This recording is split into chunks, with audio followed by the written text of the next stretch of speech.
भगवान खुश कैसे होंगे? भगवान को प्रसन्न करने का आप रास्ता बताइए। नारद जी ने कहा ईश्वर को अगर प्रसन्न करना है तो 3 बातों से ईश्वर हमेशा खुश होता है। प्रचेताओं को बड़ा सुंदर उपदेश दिया प्रभु को खुश करने के लिए। आप लोग भगवान ने खुश करना चाहो नहीं चाहो?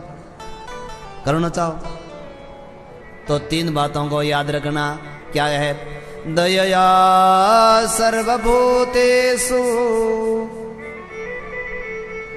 संतुष्टया येन केन वा सर्वेन्द्रियोपशान्त्या च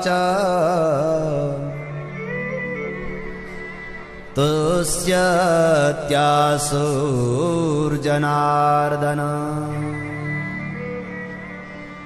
पहला भगवान को खुश करना है। भगवान खुश हो गया तो फिर और क्या चाहिए भाई? जा पर कृपा राम करे ता पर कृपा करे सब कोई।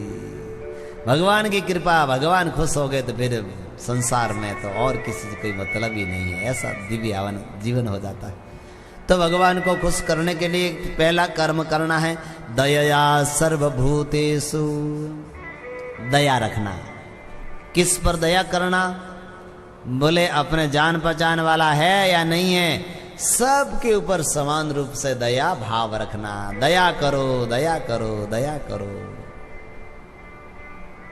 प्रेम और दया करो बस। और दया से भी प्रेम और ज्यादा श्रेष्ठ वस्तु है। तो प्रेम करो, दयालु बनो बस। इससे भगवान बहुत जल्दी खुश हो जाएंगे। पहला साधन। दूसरा है संतुष्टया येन केन वा। आप सुबह से लेकर के शाम तक मेहनत करते हैं, परिश्रम करते हैं, 8-8 घंटा कमा रहे हैं, पर उस कमाने के बाद में भी मन में संतोष नहीं है तो फिर वो कमाना भी बेकार हो जाता है। अरे आपने मेहनत की, मजदूरी की, 5 घंटा 8 घंटा काम किया, तो काम करने के बाद में व्यक्ति को खुश रहना चाहिए। बोले अरे इतना किया। एक किसान खेती में काम करने के बाद में जब आकर के सोता तो ऐसा प्रेम से नींद आती है, कटाई कुपड़न कणो नींद आ जावे। खेत में काम करते करते करते आपको भी कभी चला बता। आज से अभी तो नहीं, 20 साल 15 साल पहले आपने, अब तो सब दुकानों में सब लोग।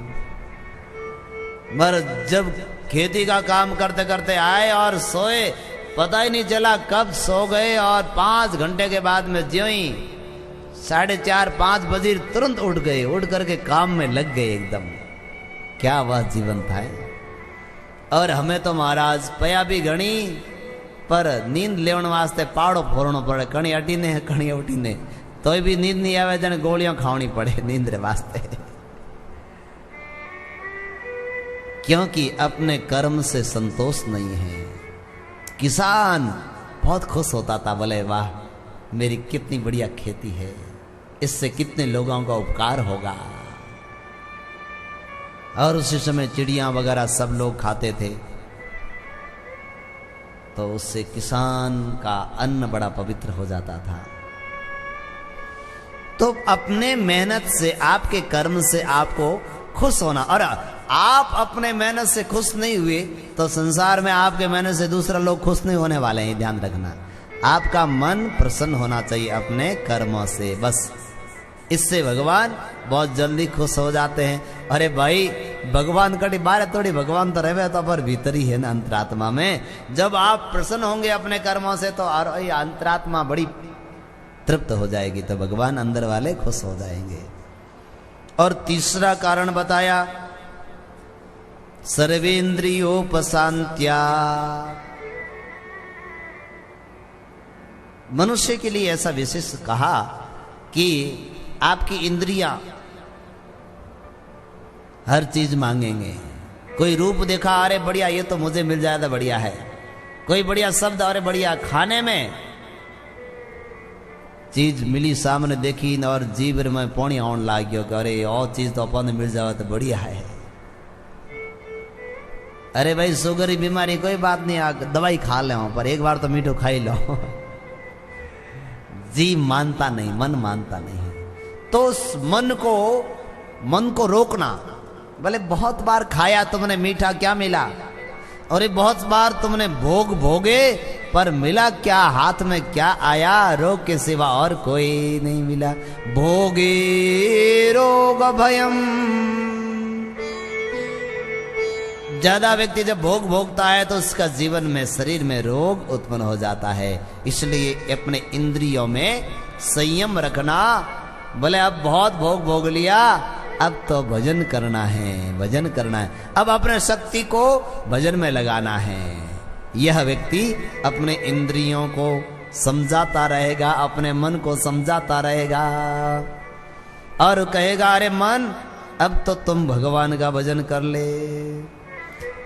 इस तरह से तीन तरह से व्यक्ति का तीन प्रकार के कार्य, यानी अपने इंद्रियों को संयम में रखना, कभी कभी ना बोलना, बोले अब मत करो, बहुत हो गया। अपने इंद्रियों को, मन को, बुद्धि को मना करना। मना करने वाले भी आप ही हैं और उसको भोग, बोले भोग लो, कोई बात नहीं है, ऐसे ही चलता रहता है संसार। तो एक बार चोरी हुई, कोई बात नहीं, कर लो दोबारा, कौन देखे? अरे भाई, मन को, बुद्धि को कहो, अरे नहीं नहीं, सब कुछ देख रहे, परमात्मा तो देख रहा है। तो मन को समझाना। इस तरह से दया सब भूतों पर करने से भगवान खुश होते हैं। और दूसरा उपाय बताया कि आपके कर्मों से आप खुश हो जाइए, प्रसन्न रहिए, तो भगवान खुश हो जाएंगे। तीसरा, अपने इंद्रियों को सन्मार्ग पर चलाते रहो, भगवान खुश हो जाएंगे।